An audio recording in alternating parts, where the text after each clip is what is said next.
भगवान ने आज के दिन बताया कि जब मैं तब हरि नहीं, जब हरि तब मैं नहीं। प्रेम गली अति सांकरी, इसमें दो ना समाए। सूरदास ने गाया है, सुना रे मैंने निर्बल के भगवान। आप बल तप बल और बहुबल, चौथो बल है दाम। शूर शाम कृपा ते सब बल, हारे को हरि नाम। केवल भगवान के नाम पर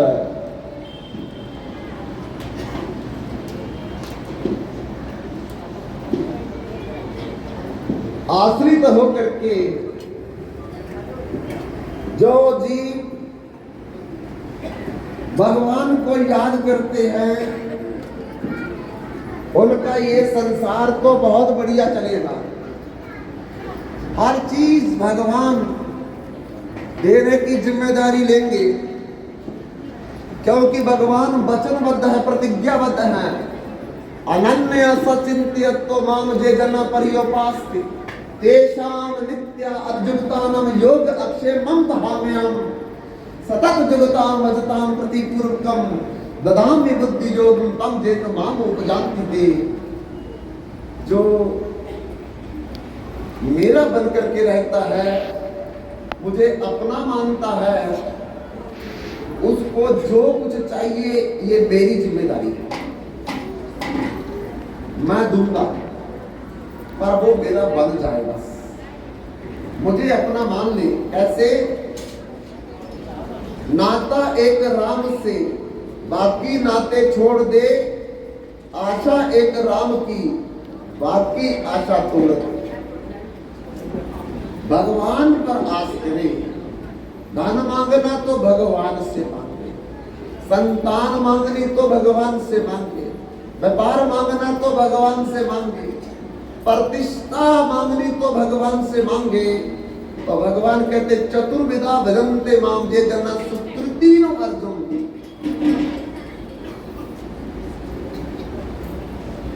वो भी सुकृतिवान व्यक्ति जो अगर संसार का भी कुछ चाहिए तो केवल मेरे से मांगते हैं। पर मैं वचनबद्ध हूं कि अपने धाम की प्राप्ति तो मैं देता ही हूं, अपना दिव्य प्रेम तो मैं देता हूं, लेकिन अगर कोई संसार में भी उसको चीज की जरूरत पड़ती है तो स्वयं मैं देने आता हूं और देता हूं। इसलिए भगवान को छोड़ करके और किसी से कुछ ना मांगो। तो भगवान कहते हैं मैं हर चीज उसको देने के लिए वचनबद्ध हूं। तो बंधुओं, जब किसी को ये अहंकार हो जाए कि मैं भगवान हूं, मेरे से बड़ा कोई नहीं, जब कोई ये सोचे कि जो चाहो मैं कर सकता हूं, मुझे किसी का भय नहीं, तो फिर उसको भगवान का भय जरूर डराता है। ऐसे ही द्वापर युग में इंद्र को अभिमान हो गया कि मैं ही भगवान हूं, मेरे को छोड़ करके कोई दूसरा भगवान नहीं है। तब अपने डर के कारण जितने भी गोकुलवासी थे वो हर साल इंद्र के डर से उसकी पूजा करते थे। 56 भोग 36 व्यंजन बना करके कई प्रकार से इंद्र को संतुष्ट करने का प्रयास करते थे। तो एक दिन भगवान की उम्र अभी 7 साल है लगभग। सुबह सुबह उठे और उठ करके देखा कि गोकुल में हर घर में पकवान पक रहे हैं।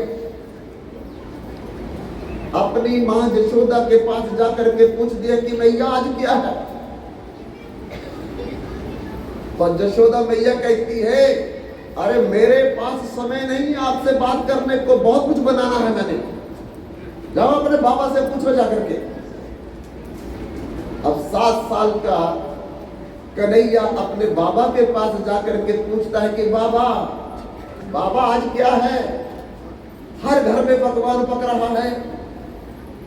नंद बाबा कहते मेरे पास भी समय नहीं है, जाओ मैया से पूछो जाकर के, मुझे बहुत काम है आज। अब माँ बाबा के पास, बाबा माँ के पास बार बार कन्हैया को भेज रहे हैं। तब बाबा की कलाई पकड़ करके कन्हैया ने कहा कि आपको बताना पड़ेगा कि आज क्या है। तब बाबा ने कहा कि लाला, अरे हम गवाले हैं और गवालों का जीवन गैया पर, गोवंश पर होता है और गोवंश को घास चाहिए। घास वर्षा से होगा और वर्षा यज्ञ से होगी और यज्ञ मंत्र से होंगे। तो इसलिए हमें इंद्र की जरूरत पड़ती है कि समय पर बारिश करे, समय पर ऋतुआं बदले, ताकि हमारा गोवंश सुरक्षित रहे और हमारा घर बार चलता रहे।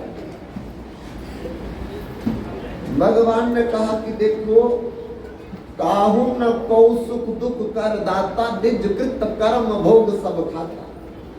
कर्म प्रधान विषभ रचि राखा, जिस जन कीन तस फल चाहा। कर्मण्यवादी करस्ते मां फलेषु कदाचन, मां कर्म फल हेतु घूर्माते संतोष कर्मणि। अरे जिस व्यक्ति ने जैसा कर्म किया है, इंद्र को वैसा फल देना पड़ेगा। और जिसके भाग्य में नहीं, जिसका कर्म नहीं, वो इंद्र कुछ नहीं दे सकता। क्यों? जितना बड़ा मर्जी चेक लेकर के चले जाओ बैंक में, अगर आपके खाते में पैसे नहीं है तो बैंक मैनेजर आपको कोई रुपया नहीं दे सकता। और आप चेक लेकर के ना भी जाएं, अगर आपके खाते में पैसे पड़े हैं बैंक के, मैनेजर को जाकर के बोल दो, वो खुद फॉर्म भरेगा, आपके साइन करवा देगा, जितना पैसा चाहिए मिल जाएगा।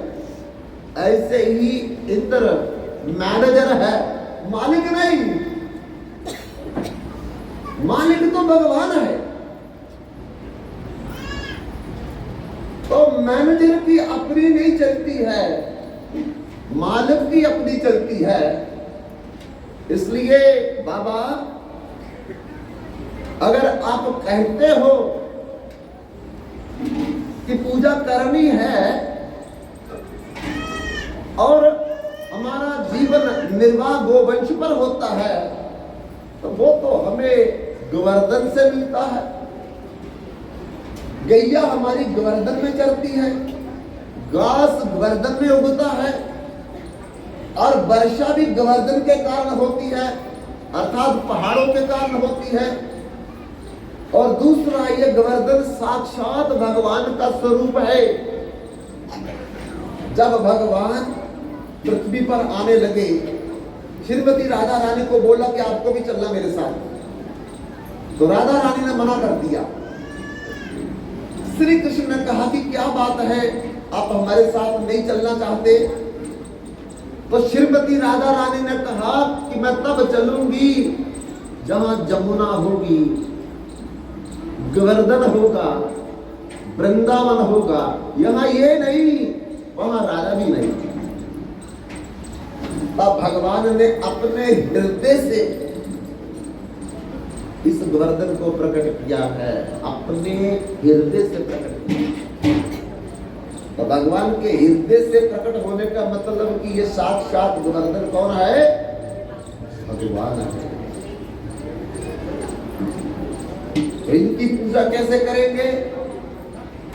भगवान ने कहा जैसे इंद्र की पूजा करते थे पकवान बना करके, आरती करके, ऐसे गोवर्धन की पूजा भी करेंगे। अच्छा और बताओ, कितने वर्ष आपको चले गए इंद्र की पूजा करते, आरती करते, भोग लगाते, कभी खाया? प्रत्यक्ष में प्रकट होकर के आप पहली बार गोवर्धन की पूजा करोगे, पहली बार प्रत्यक्ष में प्रकट होकर के खाएंगे और मांगेंगे, और फिर आपको मुंह मांगा वरदान भी देंगे। तब सबको रुचि पैदा हो गई कि 7 साल का जो बालक है ये बात तो बहुत कीमती बोल रहा है और गारंटी भी ले रहा है कि पहले साल प्रकट होकर के दर्शन देंगे, तुम्हारा खाएंगे वरदान भी, तो हमको क्या चाहिए? अगर हमें इसी वर्ष में वरदान मिल जाए तो बंधुओं, समस्त ब्रजवासियों ने लाला की बात मान करके जितनी सामग्री बनाई थी अपनी बैलगाड़ियों पर लाद करके गोवर्धन तहलटी पे चले गए और वहां अन्न का कूट बन गया। सब ने अपने घर से कुछ न कुछ बना करके लाया, तो कूट मैंने पहाड़, अन्न मैंने भोजन, भोजन का पहाड़ लग गया। इतना बना करके ब्रजवासी लाए। तब सब वृद्ध ब्रजवासियों ने कहा कि अब पूजा कौन करेगा, कैसे करनी, हमको नहीं पता। पर नंद बाबा ने कहा कि मेरा लाला करेगा, जो हमको लाया है वो भोग भी लगाएगा। तो श्री कृष्ण 7 साल की उम्र में स्वयं गोवर्धन बनकर के प्रकट भी हो गए और स्वयं सेवक बनकर के भोग भी लगा रहे हैं और आरती पूजा भी कर रहे हैं। तो एक समय में 2 काम कर रहे हैं। तब भगवान ने कहा सब ब्रजवासियों को कि आज तक आपके इंद्र ने कभी आकर के प्रत्यक्ष रूप में आपके भोग को, भोजन को ग्रहण किया? देखो मेरा भगवान जो है प्रत्यक्ष रूप में प्रकट होकर के आपका सारा भोग स्वीकार करेगा। जैसे भगवान ने कहा पत्रम पुष्पम फलम तोयम जो में भक्ता पर्यचति तदहम भक्त्या उपहृत अश्नामि पर्यतात्मना। जितना पहाड़ था भोजन का, वो इतना बड़ा मुख खोल करके सब खींच रहे हैं। इतना बड़ा गोवर्धन पहाड़ सब भोजन खींच करके ले गए अपने अंदर और आवाज दे रहे और लाओ मेरे लिए, और लाओ मेरे लिए। तो लाला प्रसन्न होकर के पूछ रहे हैं, देखो है ना, पहली बार पूजा की गोवर्धन की और पहली बार प्रत्यक्ष में प्रकट होकर के देखो आपसे और मांग रहे हैं। और फिर गोवर्धन साक्षात प्रत्यक्ष में प्रकट होकर के कहते खीर किसने बनाई? काजू वाली, बहुत पसंद है मुझे। तो एक ब्रजवासी खड़ा हो गया, मैंने बनाई थी। कहते वरदान मांगो जो मांगना है।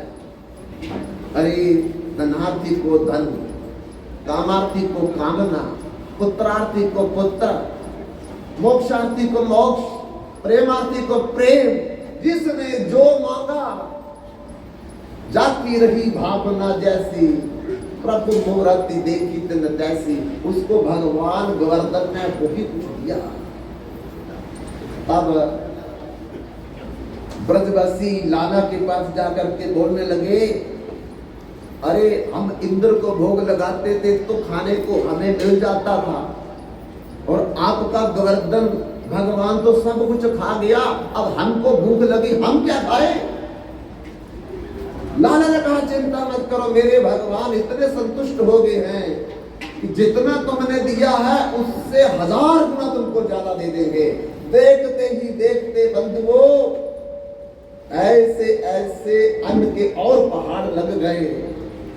और लाला ने कहा कि देखो गोवर्धन प्रसन्न होकर के हमें प्रसाद के रूप में सब कुछ वापस दे रहे हैं। पंगतें लगा करके सबने खाया, परिवेशन किया और फिर भगवान ने कहा कि अब हम गोवर्धन की परिक्रमा करेंगे। समस्त ब्रजवासियों को लेकर के भगवान आगे चल करके अपने सखा मन सुखा मधु मंगल कुसुमासव इन सब सखाओं से साथ साथ कीर्तन करते हुए आगे आगे मृदंग ढोल दुदुम्बी शरणे घंटियां गरताल लेकर के परिक्रमा कर रहे और पीछे पीछे सब ब्रजवासी उस गोवर्धन की परिक्रमा कर रहे। पहली बार गोवर्धन की परिक्रमा भगवान ने समस्त ब्रजवासियों को साथ लेकर के की थी द्वापर में। उसके बाद चैतन्य महाप्रभु ने अपनी संकीर्तन मंडली लेकर के उस गोवर्धन की परिक्रमा की। उसके बाद भगवान चैतन्य महाप्रभु के रूप सनातन जितने भी पार्षद हुए उन्होंने गोवर्धन की परिक्रमा का निजम प्रारंभ किया और आज लाखों लोग उस गोवर्धन की परिक्रमा करके अपने मन की इच्छाओं को पूर्ण कर रहे हैं। वो साक्षात भगवान है। बंधुओं, ये गोवर्धन वृंदावन में कैसे आए? भगवान के 10 पुत्र, ब्रह्मा जी के 10 पुत्रों में से एक पुलस्त्य ऋषि थे। वो एक बार दक्षिण भारत की यात्रा में निकले। रात को उनको द्रोण पर्वत के घर में रुकना पड़ा और द्रोण पर्वत का एक पुत्र था गोवर्धन, जिसने पुलस्त्य ऋषि की बड़ी सेवा की। तब पुलस्त्य ऋषि जब अपने आश्रम में वापस आने लगे तो द्रोण ऋषि ने, द्रोण पर्वत ने कहा कि मैं आपको क्या दूं, जो आपकी इच्छा मांग लो। तो पुलस्त्य ऋषि ने कहा कि आपके पुत्र ने मेरी बड़ी सेवा की है, अगर सच में आप कुछ देना चाहते हो तो अपना पुत्र गोवर्धन मेरे को दे दो। एक ही पुत्र। द्रोण जी बहुत दुखी हो गए, देना नहीं चाहते। अब ये कह भी दिया कि जो मांगोगे दे देंगे, अगर नहीं दिया तो अभिशाप दे देंगे पुलस्त्य ऋषि। तब उन्होंने कहा गोवर्धन से पूछ लो, अगर वो आपके साथ जाना चाहते हैं तो ले जाइए। पुलस्त्य ऋषि ने गोवर्धन से पूछा कि बेटा तुम मेरे साथ चलोगे? अब पिता को माता को छोड़ करके कौन जाना चाहता है, पर डर है मेरे पिता को माता को अभिशाप न दे दे पुलस्त्य ऋषि। तब कहा ठीक है, आप मुझे जहां ले जाना चाहते हो उठा करके ले चलो, और जहां आप थक करके मुझे पृथ्वी पर रख दोगे उसके आगे एक कदम मैं नहीं चलूंगा। पुलस्त्य ऋषि ने कहा चिंता की कोई बात नहीं। ऐसे गोवर्धन जी को हाथ पर उठा लिया, ले चले। और चलते चलते बंधुओं, जब गोवर्धन ने जमुना जी को देखा, वृंदावन को देखा, उनको स्मरण हो आया कि भगवान इस पृथ्वी पर आकर के अनेकों लीला करेंगे और श्रीमती राधिका रानी और उनके सखा लोग भी सब अवतरित होकर के अनेकों प्रकार की लीलाएं यहाँ आकर के करेंगे। और भगवान ने मुझे इसीलिए अपने हृदय से भी प्रकट किया था। अब लोभ आ गया, इतना भार बढ़ गया, इतना भार बढ़ गया कि पुलस्त्य ऋषि को ये भूल गया कि मैंने भूमि पर रखना या नहीं। अचानक उनको कुछ समय के लिए थकान दूर करने के लिए गोवर्धन को पृथ्वी पर रखा। फिर जब उठाने लगे तो गोवर्धन नहीं उठा। और गोवर्धन ने कहा कि हे ऋषि भाई, मैंने पहले ही आपसे कहा था कि जहां पृथ्वी पर मुझे रखोगे उसके बाद मैं फिर नहीं उठूंगा। अब एक भी कदम मैं यहाँ से आगे नहीं जाना चाहता। तो बंधुओं, पुलस्त्य ऋषि ने क्रोध में आकर के अभिशाप दे दिया, आप हर दिन एक तिल क्षीण होते रहोगे, कम होते रहोगे। पहले इसी गोवर्धन की परछाई दिल्ली में पड़ती थी, चांदनी चौक, आज कितना कम हो गया। हर दिन तिल तिल करके पुलस्त्य ऋषि के अभिशाप से गोवर्धन पृथ्वी के नीचे जा रहे हैं। जिस दिन गोवर्धन दिखना बंद हो जाएगा उस दिन महाप्रलय आ जाएगी। तो पुलस्त्य ऋषि चले गए। तब से गोवर्धन वृंदावन में रह रहे हैं। भगवान ने परिक्रमा करवा करके कहा आप सब अपने अपने अब घरों में चले जाओ, आराम करो, थक गए हो। सारे ब्रजवासी अपने अपने घरों में थक करके सो रहे थे। तो इंद्र को याद आया कि कार्तिक महीना चल रहा है, दीपावली हो गई, तो ब्रजवासियों की तरफ से टैक्स आता था, मेरी पूजा की जाती थी, बड़े बड़े भोग लगाए जाते थे। इस बार कुछ नहीं आया। अपने गुप्तचरों को जाकर के भेजा, पता करो क्या बात है। इस बार कार्तिक मास में उन्होंने कुछ भी नहीं भेजा। और गुप्तचरों ने जाकर के कहा अब भेजेंगे भी नहीं। क्या हो गया?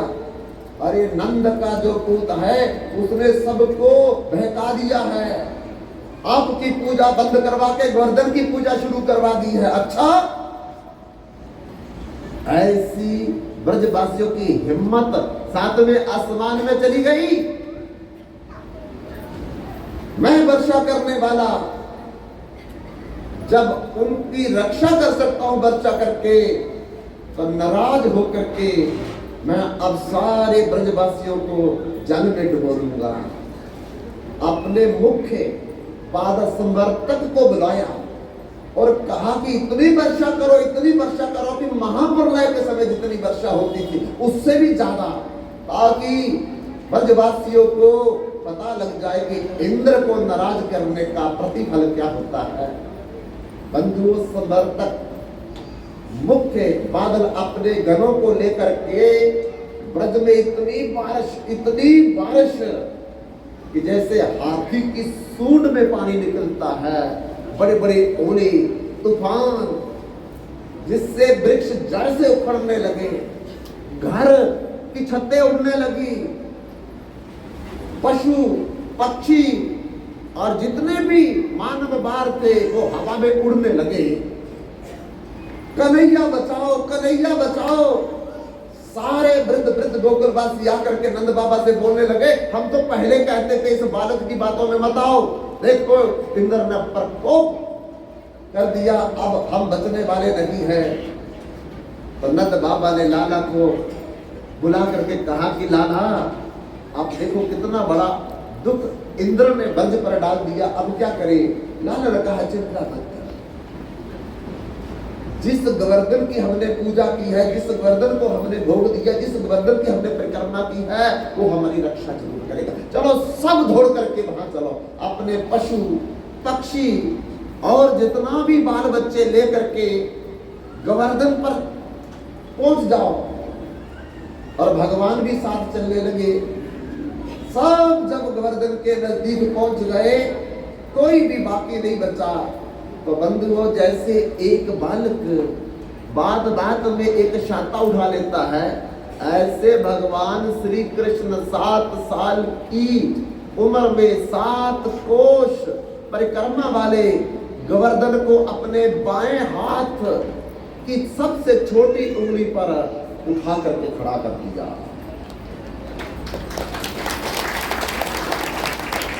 और कहा सब आ जाओ अंदर। जितने भी पशु पक्षी, उनकी बैलगाड़ियां, बाल बच्चे, वृद्ध नौजवान, आधेड़ अवस्था के सब ब्रजवासी उस गोवर्धन के नीचे चले गए। और भगवान ने उस गोवर्धन को 7 दिन 7 रात बिना खाए पिए उठा रखा। बंधुओं, शेषनाग को कहा, बलराम जी को कहा, आप शेषनाग का रूप धारण कर लो। जो पानी पहाड़ पर गिर करके बाहर गिर करके अंदर की तरफ आएगा, आप मेड़ बना लो। मेड़ बना करके अंदर एक बूंद भी पानी नहीं आना चाहिए। दूसरा, भगवान श्री कृष्ण ने सुदर्शन को बोला, इतना ताप पैदा करो कि ब्रज में एक भी बूंद जल की ना दिखाई। तीसरी बात, एक बार मां सीता ने अयोध्या में भगवान राम से कहा कि मेरा बहुत मन करता है कि बहुत से महात्माओं को बुला करके मैं उनको भोजन खिलाऊं और उनसे आशीर्वाद प्राप्त करूं। भगवान राम ने कहा कि सब महात्माओं को बुलाने की क्या जरूरत है, एक महात्मा बुला करके भोजन करवा दो, बस आशीर्वाद ले लो। तो मां सीता ने कहा एक महात्मा से क्या होगा, 2-4 पूरी खाएगा तो उससे क्या फायदा होगा, मेरा तो बनाने का शौक भी पूरा नहीं होगा। भगवान राम कहते चिंता मत करो, आप मेरी बात मानो, तो ऋषियों का कोई भरोसा नहीं है कौन कितना खाता कौन कितना नहीं खाता।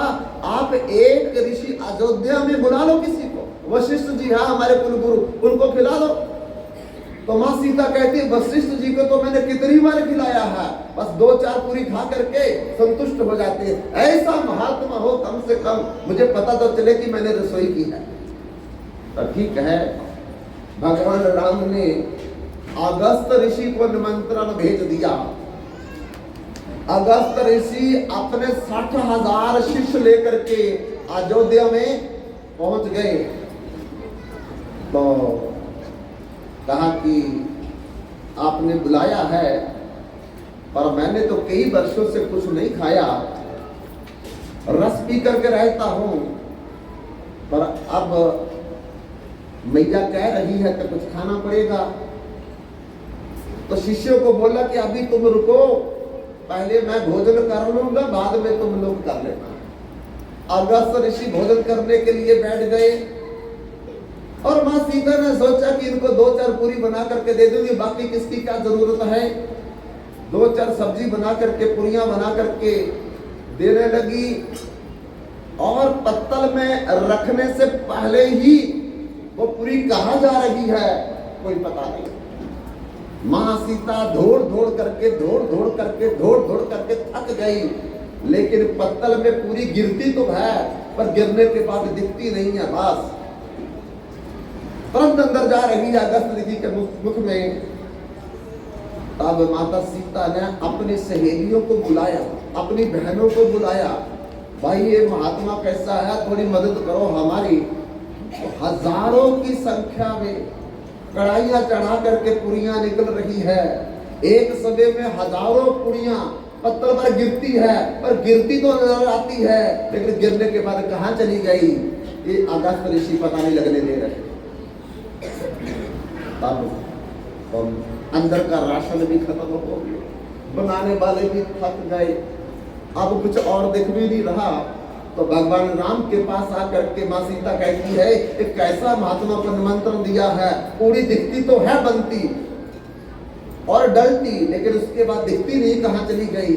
भगवान राम ने कहा मैंने तो पहले कहा था इन महात्माओं का कोई भरोसा नहीं है, अभी तो वो गुरुजी खा रहे हैं, शिष्य तो 60,000 अभी बाकी पड़े हैं खाने वाले। बोले इनका ही नहीं अभी पेट भर रहा तो बाकियों का क्या करेंगे। बोले पर इनको तो पूरा खिलाओ।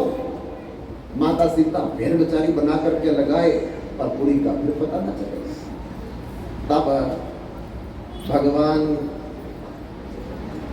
राम ने कहा कि ऐसा करो कि इनको बोलो थोड़ा पानी पी लो, थोड़ा सा आराम मिल जाएगा पानी पीते पीते, उसके बाद फिर पूरी बनाना शुरू कर देना। तो माता सीता जाकर के अगस्त ऋषि से पूछती है कि हे ऋषि भाई आप बीच में पानी पीते हैं, थोड़ा पानी तो पी लो, बाद में फिर शुरू करना पूरी खाना।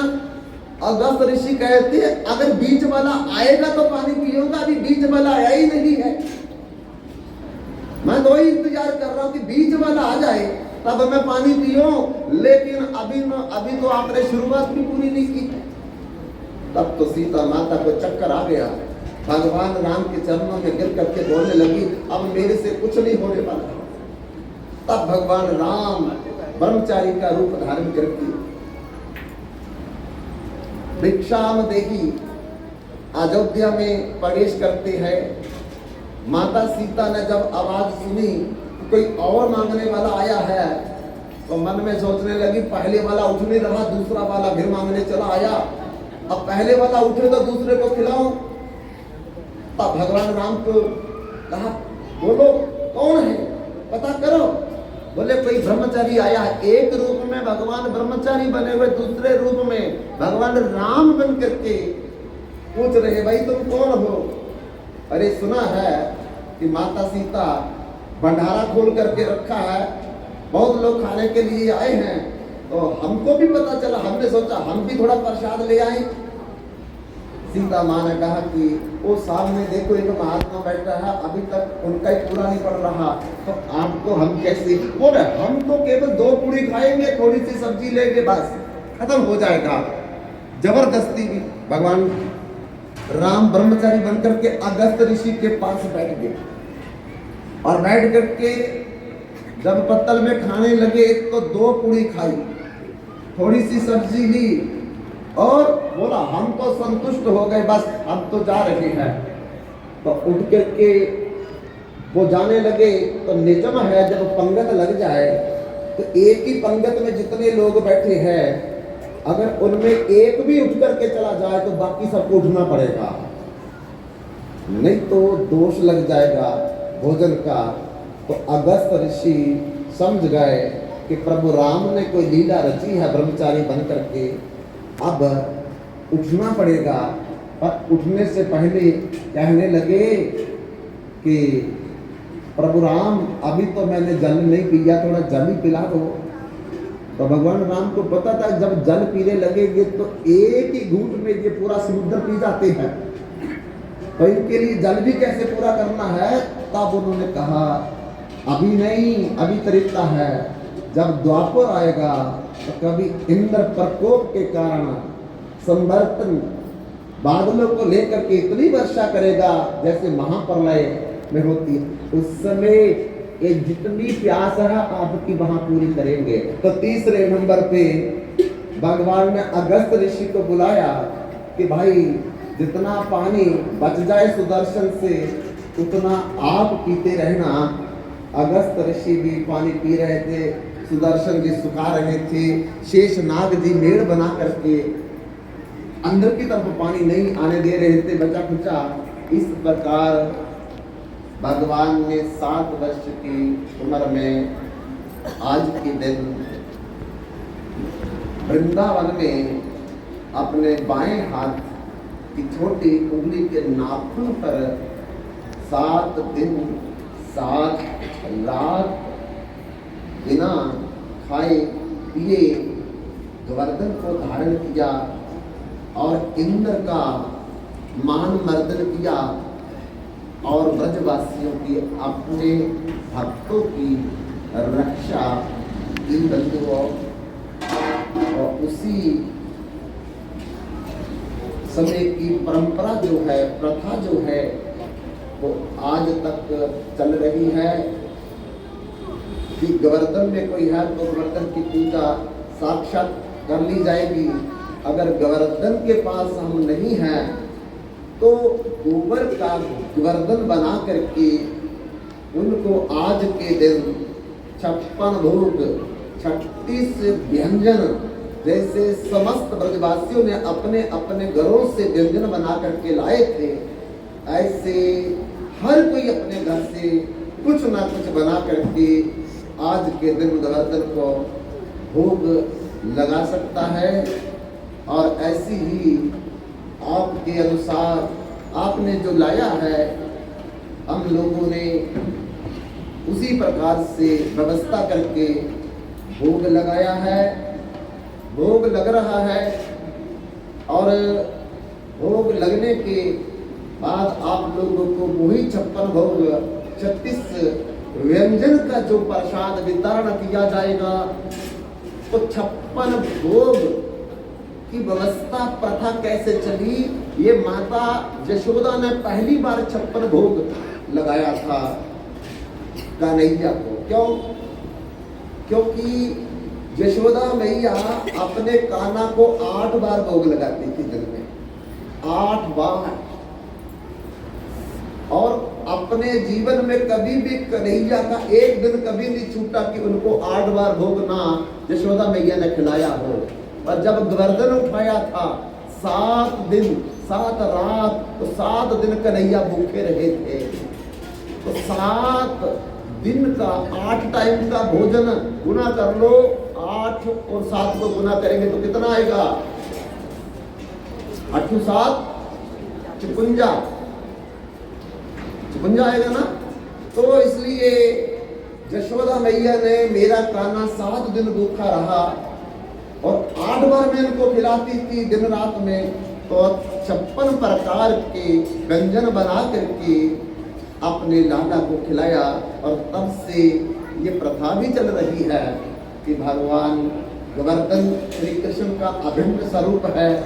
56 प्रकार का व्यंजन बना करके भगवान को भोग लगाया जाए। और आप लोगों की मदद से भगवान को 56 से भी ज्यादा वैरायटी प्रकार का भोग लग रहा है। पर्दा खुलेगा, आप दर्शन करेंगे और दर्शन करने के बाद आप लोग बैठे रहेंगे इस तरफ मुख करके, तो आरती होगी। आरती के बाद फिर आप लोग थोड़ी व्यवस्था बनाए रखने